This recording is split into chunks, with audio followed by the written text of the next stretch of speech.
was the strategies working for you right now, even with less traction, which is making you able to still closing deals on this current market?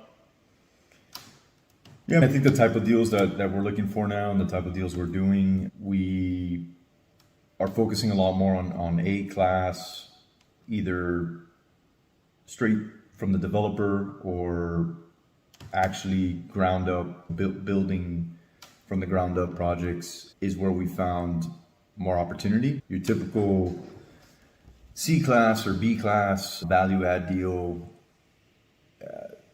we just haven't seen the margins there. The sellers are still expecting prices from a year and a half ago, and they still haven't quite caught up. And some of them just don't have the equity either, right? They're over leveraged on it, and they paid more than what it's worth today. I think that's going to be the theme for a bit. I think, like you said, some of these are going underwater, and that's going to be a process for the bank to take over it and then start putting those deals for sale at a discount.